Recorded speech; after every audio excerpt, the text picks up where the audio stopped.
Você está acompanhando a Rádio Cultura de Foz do Iguaçu, uma emissora da Rede Costa Oeste de Comunicação. Eleições 2020. Seu voto tem poder.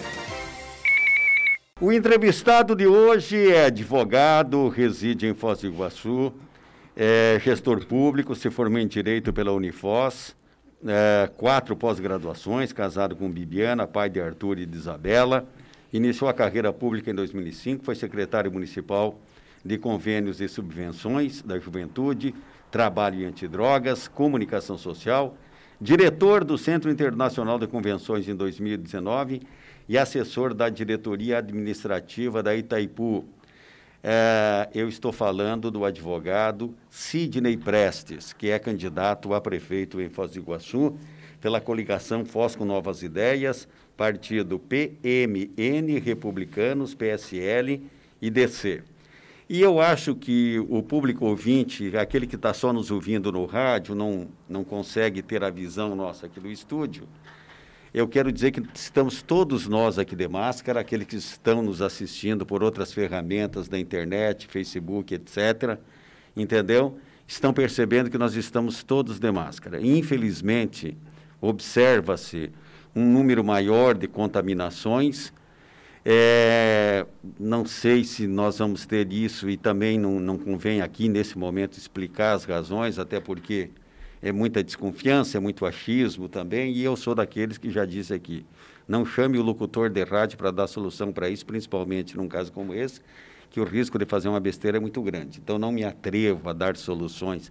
O fato é que, infelizmente, aqui em Foz do Iguaçu, pessoas conhecidas, notórias, pessoas públicas, estão neste momento, digamos assim, confirmados o diagnóstico de que estão com Covid, além de algumas mortes que foram verificadas aqui em Foz do Iguaçu. E a gente lamenta isso. O Brasil, nesse momento, ultrapassa a casa dos 160 mil mortos. E eu quero, então, cumprimentar e agradecer. Por esta razão, nós pedimos aos candidatos desta semana, serão 4 entrevistados, que tenham a gentileza e a compreensão de falar com a máscara. Na semana passada e tal, entendíamos nós aqui, também por um pouco de achismo, que não havia necessidade, mas agora a coisa recrudesceu e me parece que é de bom alvitre a gente tomar essa medida. Eu quero agradecer muito a tua presença, Sidney. Muito obrigado pela sua participação. Te cumprimento e pergunto para o senhor como é que anda a campanha nesse momento. Nelson, amigos da Rádio Cultura, Cida, demais amigos da bancada, bom dia a todos. Olha, a campanha segue agora para a reta final. Estou muito animado, muito contente. Vejo no semblante das pessoas um ar de esperança e é isso que a gente quer fazer. A gente quer esquecer daqui a alguns dias que nós tivemos a pandemia. Nós temos que aprender muito com esse momento, mas esquecer, viver um novo tempo. As pessoas estão sofridas pela perda do emprego, pela perda de pessoas, de entes familiares, e isso é muito ruim, e nós temos que passar esse momento. Eu estou tendo muito cuidado nessa campanha, nos contatos com as pessoas, nas visitas, sempre usando máscara, sempre me higienizando e orientando as pessoas a se higienizar com álcool gel, porque é uma doença que a gente não sabe como ela pode reagir no nosso organismo. Tem pessoas que passam bem, tem pessoas que falecem rapidamente. Então a gente tem que tomar muito cuidado, ter uma atenção muito especial com as pessoas de mais idade, que as que mais sofrem, porque é uma doença realmente que está trazendo aí uma tristeza muito grande nesse momento.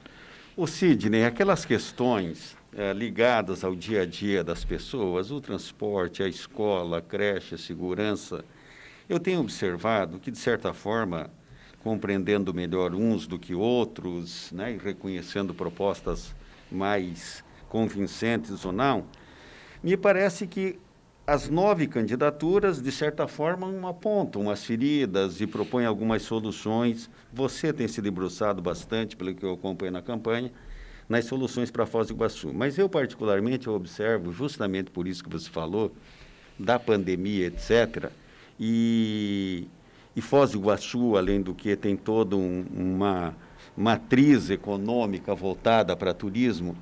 Eu, enquanto cidadão e locutor de rádio aqui, e só isso, eu tenho uma preocupação como tocar a cidade a partir de janeiro, levando em conta que todas as análises que se faz de ordem econômica são, de certa forma, assim, desalentadoras até, né? Até desalentadoras.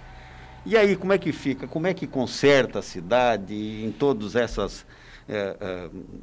esses locais aí dos quais eu já me referi aqui? Primeiro que o prefeito vai ter que ter a humildade de saber que ele não vai conseguir fazer isso sozinho. Ele vai precisar de restabelecer, principalmente o caso nosso aqui em Foz, restabelecer um bom contato com o governo federal, no mínimo institucional, não precisa ser ideológico ou partidário. Mas nós temos que ter uma boa relação com o governo federal, que hoje, infelizmente, nós não temos. Nós precisamos também ter uma boa relação com o governo do estado do Paraná. A Itaipu, da mesma forma. É um momento pós-pandemia que eu acredito que nós vamos ter aí, a partir de janeiro, se Deus quiser, uma vacina, né, que venha resolver a situação, mas a vacina não vai resolver o problema da economia. A economia ela vai demorar um pouquinho para se reaquecer. E aí nós vamos ter que ter criatividade também. Nós temos outros nichos, né, outros setores da economia que a gente pode investir. Veja, o Paraná é um estado essencialmente agrícola. E as nossas cidades vizinhas aqui, muitas delas sobrevivem da agricultura. E Foz do Iguaçu, apesar de não ter grandes áreas de terra, nós temos terras boas, temos produtores rurais que são capacitados, mas talvez falta um pouquinho de incentivo, falta um pouquinho mais do poder público junto com eles para que esse setor gere riquezas. Nós temos belíssimas áreas aqui, inclusive, que podem servir como turismo rural. Hoje, se a gente quiser, por exemplo, passar alguns dias no Hotel Fazenda, em Foz do Iguaçu, que é uma das cidades turísticas mais visitadas do mundo, nós não temos. Então, é fato que nós vamos ter que diversificar a matriz econômica.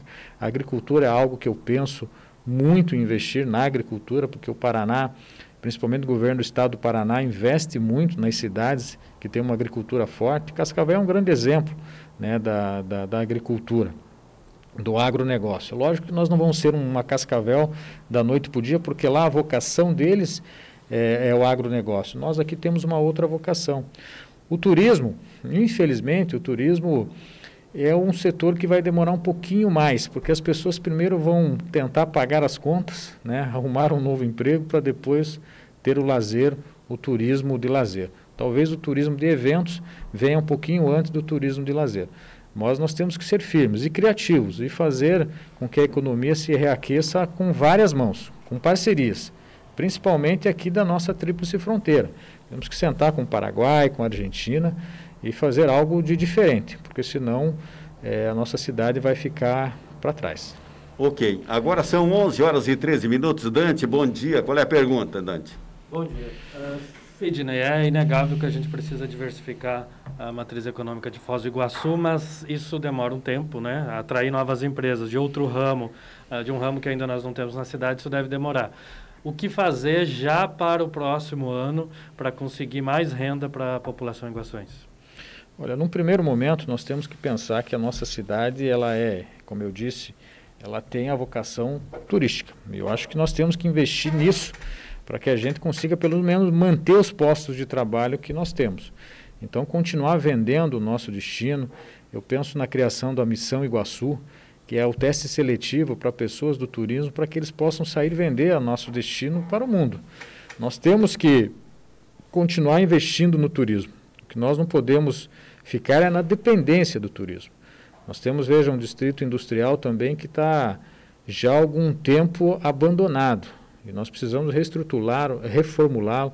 Nós pretendemos, inclusive, num plano que nós temos, dentro do nosso plano de governo está escrito isso, nós usarmos da mão de obra do patronato, né, que são aquelas pessoas que cometem pequenos delitos e vão lá cumprir as suas penas. E lá nós temos advogados, engenheiros, arquitetos, pedreiros, servente de pedreiros, e nós pensamos em pegar os terrenos e, além de dar o terreno para a pessoa que tem um projeto, primeiro as pessoas de Foz que querem expandir o seu negócio para gerar mais empregos, pegar as pessoas de Foz e a gente doar, inclusive, num primeiro momento, o terreno e o barracão.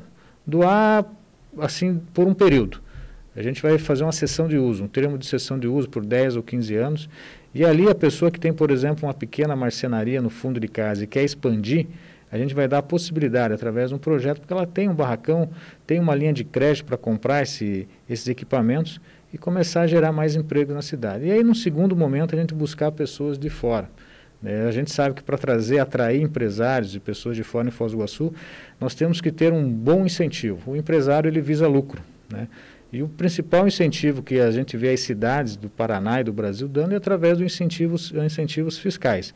E nós temos que ter uma criatividade a mais, porque Foz do Iguaçu precisa de novas indústrias. A gente sabe que não pode as indústrias poluentes, né? A gente sabe que tem uma lei que proíbe as indústrias chaminé, mas nós temos outras indústrias limpas que a gente pode atrair para Foz do Iguaçu.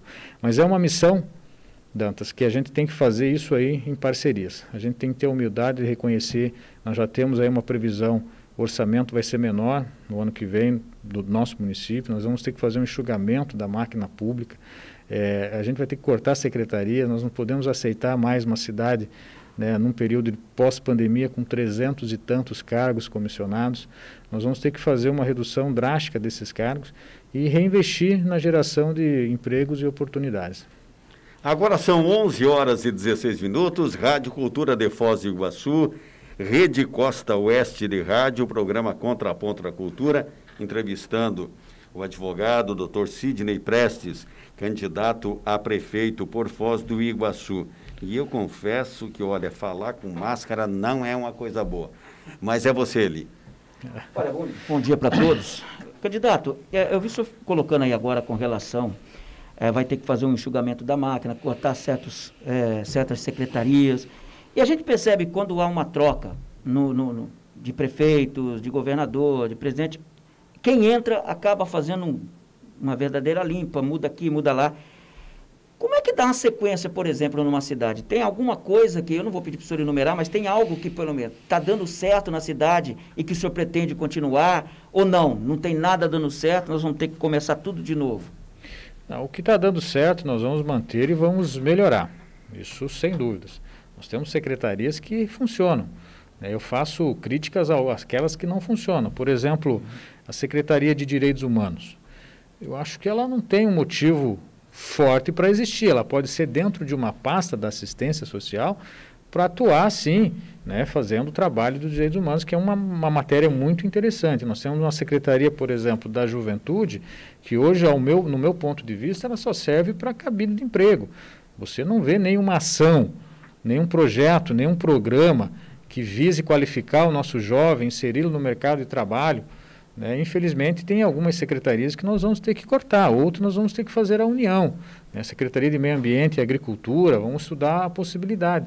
O que nós não podemos ter é 23 secretarias numa cidade do Porto de Foz do Iguaçu. A cidade tem muitos cargos de primeiro escalão, é muito cargo comissionado. Isso aí leva o dinheiro público para o ralo. Nós vamos ter que reestruturar, repensar. Nós temos pouco tempo, a transição de governo ela vai ser feita em pouco tempo, porque a eleição é dia 15, dia 16 deve começar a transição, mas dia 1º de janeiro já é o novo prefeito. Então nós vamos ter que ter a sensibilidade, de ir mexendo aos poucos, para as coisas não pararem, principalmente porque nós estamos num período de pandemia. Nós vamos ter que ter a sensibilidade, o prefeito atual vai ter que contribuir muito nesse período de transição, para que a gente possa fazer a cidade continuar andando.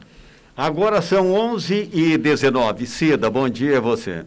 Minha pergunta, candidato, é, no caso de ganhando as eleições, qual seria o perfil dos teus secretários, diretores? Como que seria o perfil? O senhor citou a juventude, o senhor ocupou a juventude, né, a Secretaria da Juventude.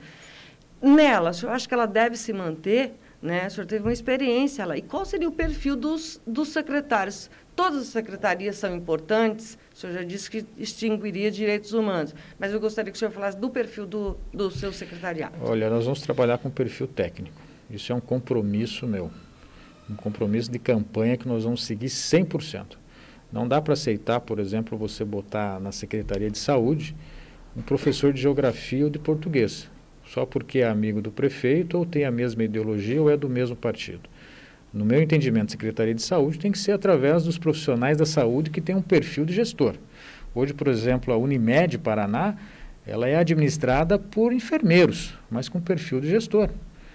Agora, nós não podemos fazer a política do modo antigo, ou porque é amigo do prefeito, ou porque é familiar do prefeito, ou porque ajudou na campanha. A Secretaria da Juventude, ela pode permanecer, mas não no formato que está hoje. Hoje não se faz nada lá. Hoje não se tem nenhum programa, nenhum projeto que beneficie a juventude. A partir do momento que você se dispõe a ter uma secretaria no município, essa secretaria ela precisa atuar. Se é da juventude, tem que beneficiar os jovens, tem que atrair, fazer curso de qualificação, nós temos que gerar, fazer projetos para que o empresário, né, dê oportunidade do primeiro emprego, talvez trocando impostos por o primeiro emprego da juventude. Alguma coisa tem que sair. Porque se você olhar hoje e perguntar para a secretária que está lá, não tem nada. Né? Então, o nosso perfil vai ser técnico. E eu quero que 50% dos cargos de primeiro escalão de secretários sejam ocupados por servidores públicos. Porque também é injusto você entrar, por exemplo, numa secretaria de meio ambiente, onde tem uma pessoa que é um engenheiro ambiental, servidor de carreira, às vezes com 15, 20 anos atuando na Secretaria do Meio Ambiente, aí você coloca uma pessoa de fora para ser o chefe dele, que às vezes não entende como ele entende. Então, nós vamos priorizar as pessoas com perfil técnico. Nós vamos buscar dentro dos servidores públicos do município, concursados, as pessoas que realmente entendam da área. Principalmente para a gente dar essa continuidade que você estava me falando agora. As coisas não podem, a pessoa entrar num setor e ficar 6 meses, 1 ano para aprender a trabalhar. Não, nós vamos colocar as pessoas que realmente entendem. Nós, prioritariamente, vamos procurar essas pessoas dentro do quadro de carreira do município. Agora, são 11h21. Doutor Sidney, se você me permite, eu estou ouvindo atentamente aquilo que você está dizendo, que os colegas estão perguntando, eu quero dar uma contextualizada. No Rio de Janeiro estão se matando entre candidatos, né? E eu quero falar então sobre corrupção. O que me parece que equivale isso? Alguém que é dono, tomaram conta do pedaço. Grupos, grupelhos, né? Se associaram no crime para tomar conta do pedaço. E me parece que a coisa está indo já, né? Daqui a pouco, quem sabe, pode chegar por aqui.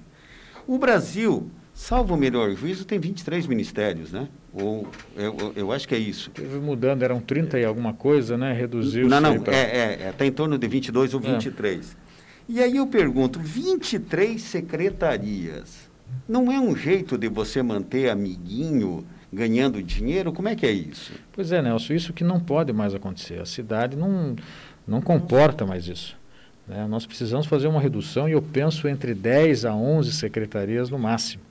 Nós temos que fazer com que o dinheiro público seja investido em outras coisas, como a saúde, educação, geração de empregos e oportunidades, não com pagamento de cargos comissionados, que são, na verdade, os apaniguados do prefeito, que nesse momento estão fazendo campanha para ele.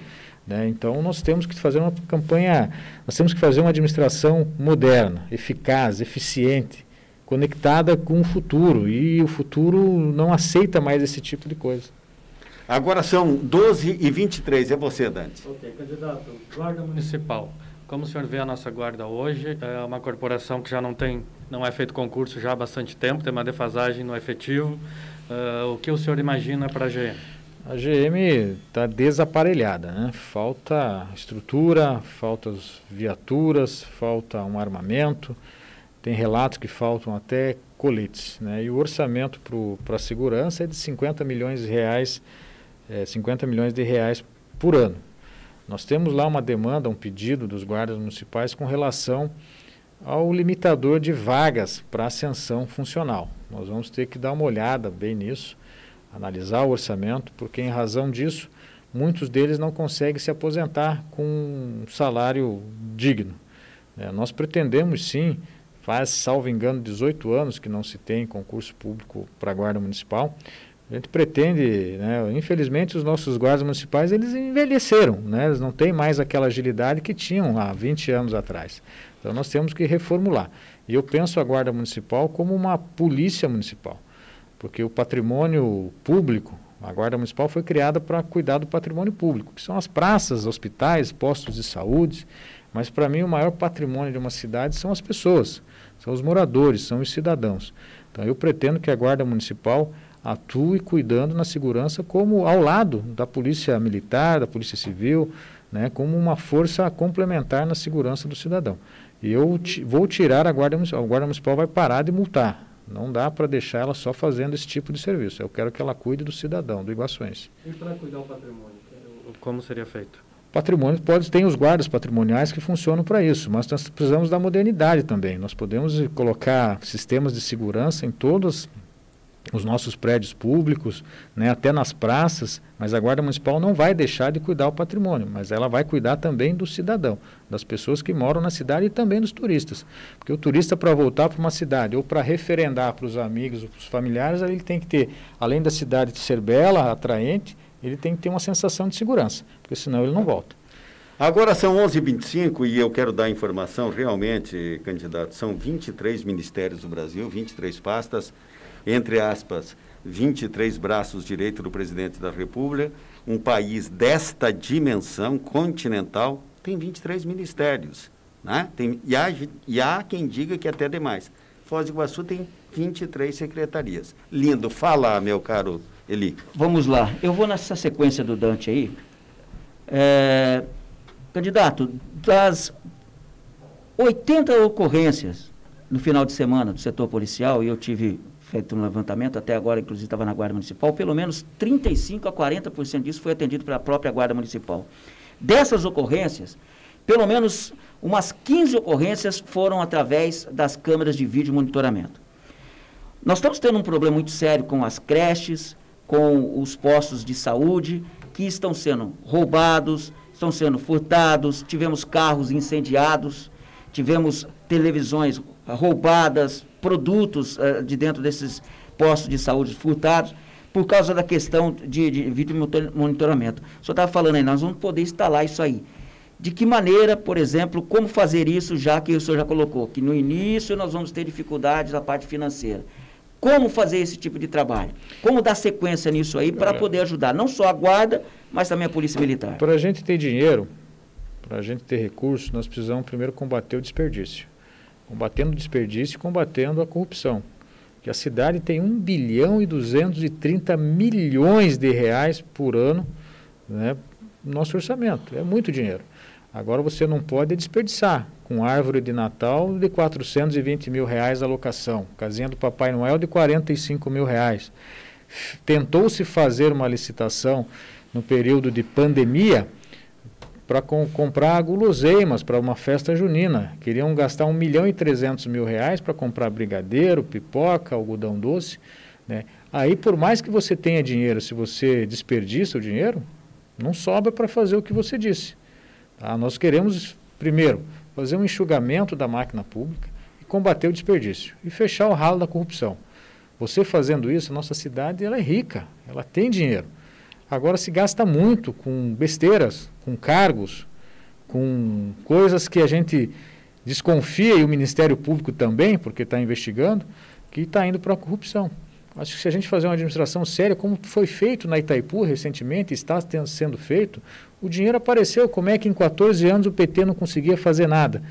E o general, inclusive eu participei dessa administração de Itaipu, combateu-se a corrupção, fechou o ralo ali onde dinheiro, fechou-se aquele escritório lá em Curitiba, que funcionários vinham todo dia para Itaipu Binacional e voltavam de avião no mesmo dia e ainda recebiam diária. Esse tipo de coisa que o dinheiro vai embora. Você viu, em 1 ano e meio, o general conseguiu segurar o dinheiro ali para a construção da segunda ponte, dinheiro da Itaipu Binacional, 30% da obra já pronta. Reforma do aeroporto internacional, da pista, dinheiro da Itaipu. Mercado municipal ali, dinheiro da Itaipu. O presidente teve recentemente aqui em Foz do Iguaçu lançando a pedra fundamental para a duplicação da rodovia das Cataratas, recurso da Itaipu. Então nós queremos fazer da mesma forma na prefeitura. É fazer um enxugamento, segurar o dinheiro para a gente investir aonde precisa. Não para as coisas desnecessárias e também para corrupção que infelizmente o Ministério Público está dizendo aí que ainda acontece na nossa cidade. Agora são 11 horas, 29 minutos e 30 segundos, nós temos que fazer um intervalo comercial e na sequência nós voltamos entrevistando Sidney Prestes, candidato a prefeito em Foz do Iguaçu, coligação Foz com Novas Ideias, PMN, Republicanos, PSL e DC. Depois do intervalo eu volto. Agora são 11 horas, 34 minutos com 35 segundos, é o contraponto da Rádio Cultura, Rede Costa Oeste de Rádio.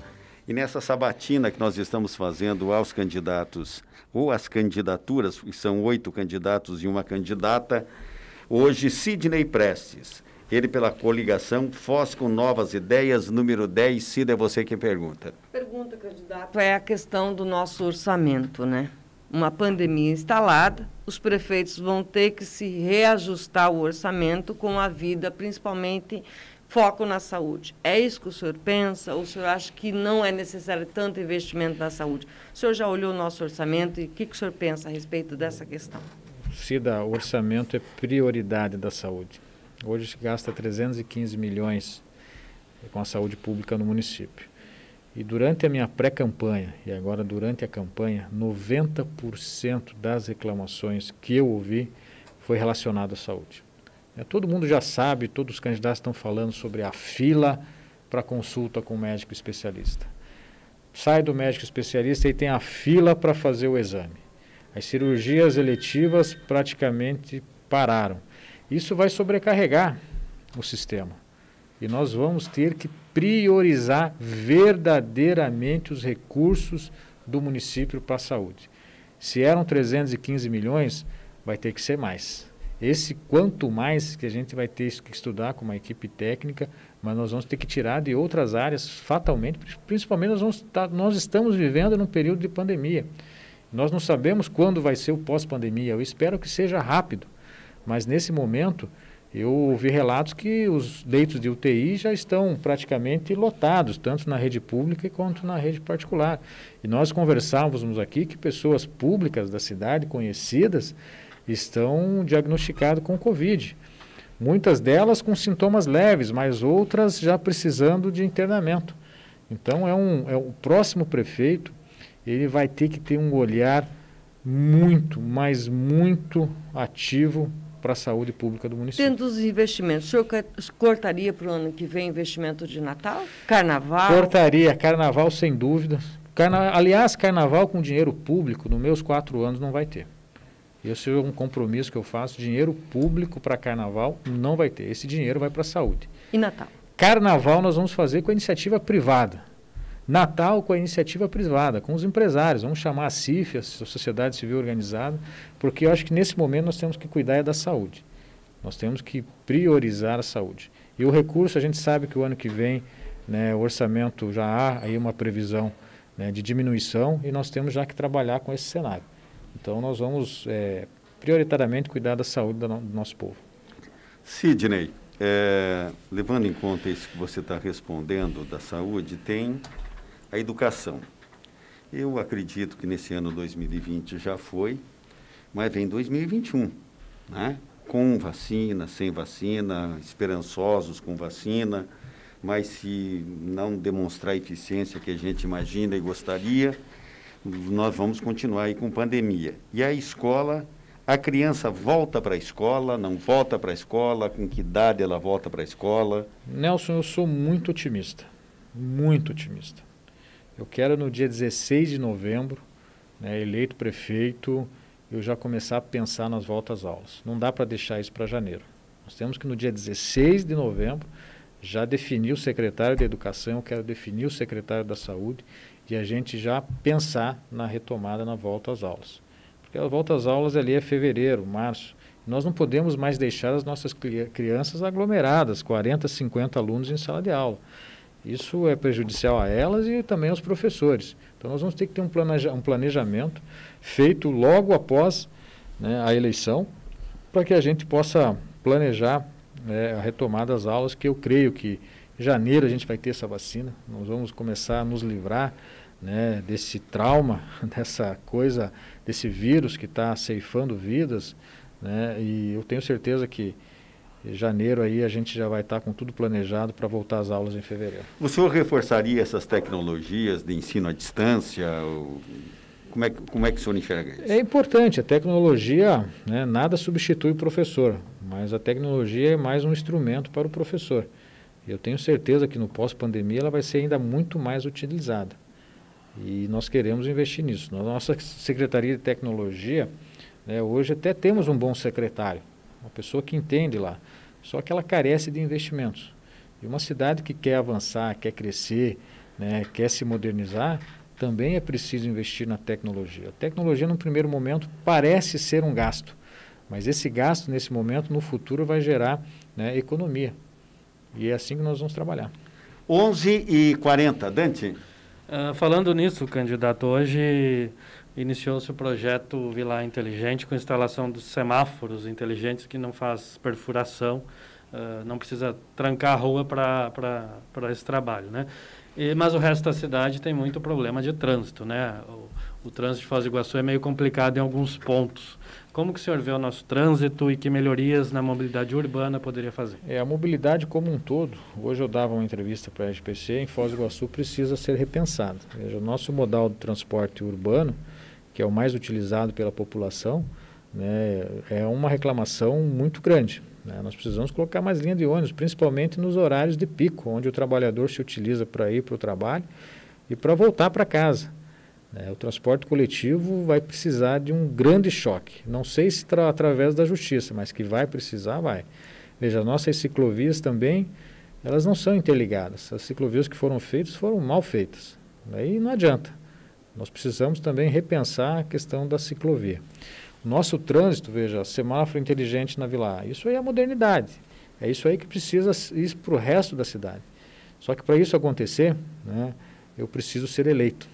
Eu preciso que o povo vote no 10, porque nós temos um plano de governo que eu tenho certeza que é o melhor dentre os 8 candidatos que restam. Nós pensamos muito na tecnologia, no avanço, na modernidade. Se a gente não acompanhar o que acontece nas principais cidades brasileiras, nas principais cidades do mundo, nós vamos ficar para trás. E a nossa cidade é uma potência. A nossa cidade tem sim recurso. Nossa cidade tem um potencial muito grande. Tem pessoas inteligentes, nós somos um polo educacional, nós temos um PTI ali que é subutilizado pelo município e nós queremos utilizar a tecnologia para fazer a cidade ser reconhecida como uma cidade avançada, uma cidade moderna. Agora são 11h42, Eli. Com relação ao transporte público, o senhor falou aí agora, tem que levar um choque. A gente está vendo aí brigas na justiça, a empresa dizendo que não tem condições de pagar funcionários, prefeitura injetando dinheiro, questão de poucos ônibus que o senhor colocou. O que o senhor pretende fazer nessa questão do transporte público? Olha, não pode, isso é um princípio do direito, o doutor aqui pode me corrigir se eu estiver errado. Pode o interesse público tem que prevalecer sobre o interesse particular. E hoje o que nós vemos é um contrato que só beneficia os particulares, os donos das empresas de ônibus. E nós precisamos ser firmes nisso. A prefeitura não pode ter medo. Vão sacanear com o transporte público. Que sacaneie. A gente corrige, a gente arruma. Eu vi esses dias eles ameaçando de entregar, de parar de fazer o transporte. Acho que o prefeito tem que ter culhão, tem que ter vontade, tem determinação de resolver os problemas. Não pode deixar do jeito que está. Que hoje, depois da saúde, o transporte público é a grande reclamação da população. E nós vamos ser muito enérgicos com os proprietários aí das empresas. Nós vamos, junto com o Ministério Público, fazer o que for possível para garantir um transporte decente para a população. O senhor pensa em rever esse contrato? Penso não, nós vamos rever. Já estou estudando cláusula por cláusula. E eu, como advogado, já digo que eu tenho um caminho para resolver. Um desses é a supremacia do interesse público sobre o privado. Não dá para deixar do jeito que está. Agora são 11h44, Cida. Candidato, como que será o seu relacionamento com a Câmara de Vereadores? Institucional. Nós vamos ter uma boa relação. Separação dos poderes é importante, mas não vai ter mais o que teve no passado, que acabou gerando a prisão, inclusive, do prefeito à época. Os vereadores serão chamados, né, para uma grande transformação nessa cidade. E aquele que achar diferente, nós vamos contar para o povo por que ele é diferente. Os vereadores têm uma grande importância no papel da transformação da cidade. Eles têm que agir dentro do que eles podem fazer. E eu quero conclamá-los e abrir as contas do município para que eles nos ajudem na fiscalização, que para mim é o principal papel do vereador. Depois de fazer projetos de leis, aquela coisa toda, o papel de fiscalizador, de ajudar. Eu quero abrir, eu não vou impedir a fiscalização, eu quero abrir para que eles nos ajudem a fiscalizar. Nós vamos reestruturar, por exemplo, a Controladoria Geral do município, que hoje não funciona, que é o principal órgão de combate à corrupção dentro da estrutura do município. Só que hoje lá se tem mais pessoas lotadas na Secretaria de Direitos Humanos do que dentro da Controladoria Geral do município. A Controladoria, ela junto com o prefeito, ela avalia os contratos, as licitações, os convênios, né? E ela assina junto com o prefeito. Se o prefeito assinar um contrato errado, o controlador responde junto, e hoje não é feito isso. Hoje não se dá importância à controladoria. Secretário, desculpa interrompê-lo, o senhor entende então que, digamos, essa falta de atenção com a controladoria e essa ausência de transparência, isso é indutor de corrupção? Há um apego a isso? Nelson, quando você não mostra o que está fazendo, é porque você não está fazendo a coisa direito. A nossa transparência é uma dos piores do Estado. Isso foi comprovado pelo Tribunal de Contas do Estado. Das 399 cidades do Paraná, nós ficamos em 319, se não me engano. Então é uma das piores. E quando não se tem transparência e quando não se quer investir num órgão fiscalizador, é porque você quer fazer coisa errada. Isso para mim está muito claro. E eu quero transformar o portal da Transparência de Foz do Iguaçu como o melhor portal do Brasil. Eu quero a Controladoria Geral do município reestruturada. Inclusive, se eu puder colocar alguém do GAECO, do Ministério Público, para atuar junto, eu vou fazer. Agora, Sidney, tem as emendas dos vereadores, né, que tradicionalmente sempre tem uma reclamação quando não se atende parte totalmente. Como que vai ser sua postura com relação à emenda dos vereadores, emenda impositiva que os vereadores sugerem? Cida, nós temos que respeitar a lei. Se é uma emenda impositiva, é algo bom, nós vamos cumprir. O senhor concorda também com o número de repasse para a Câmara, de valores? Isso nós vamos ter que repensar. Vamos ter que estudar junto com o futuro presidente da Câmara, né? O que for necessário a gente vai repassar. Agora, se for absurdos, né, a gente vai colocar para a sociedade. Vamos mostrar para a sociedade. Se a sociedade concordar com o que eles estão fazendo, aí já não é mais problema do prefeito. Nós temos que ser transparente, mostrar para o povo onde a gente está colocando cada centavo do imposto deles. E principalmente na Câmara, que tem essa discussão, o orçamento é muito, não precisa de tudo isso. Nós vamos sentar com o presidente da Câmara, com a mesa diretora, com todos os vereadores e rediscutir esses valores, principalmente pós-pandemia. Nós temos que ter outras prioridades e não o gasto com a máquina pública. Também acho um absurdo ter 4 assessores para cada vereador. Isso é uma coisa que não é da incumbência do prefeito, mas acho que os vereadores que serão eleitos têm que repensar essa estrutura lá dentro da Câmara. 11 horas e 47 minutos e meio. Dante, é você. A gente tem escutado os candidatos falarem muito em tecnologia, em mobilidade, em portal da transparência, aplicativos para melhorar os serviços da prefeitura, e tudo isso eu acho que é válido mesmo. Mas nós temos uma população que vive à margem de tudo isso, né? Vamos pegar exemplo lá na zona mais afastada lá do bairro Cidade Nova, né? O pessoal que não tem asfalto na rua direito, isso tudo não chega até eles, né? O que um candidato pode dizer para melhorar a vida dessa gente? Tudo isso que você falou é importante, o asfalto é importante, mas o que me preocupa realmente nesse momento é você garantir o arroz e o feijão no prato do trabalhador iguaçuense. Esse é o mais importante. Nós temos, segundo pesquisa, 60 mil pessoas que estão recebendo o auxílio emergencial do governo federal aqui em Foz do Iguaçu. São 60 mil pessoas que em dezembro não terão mais esse auxílio.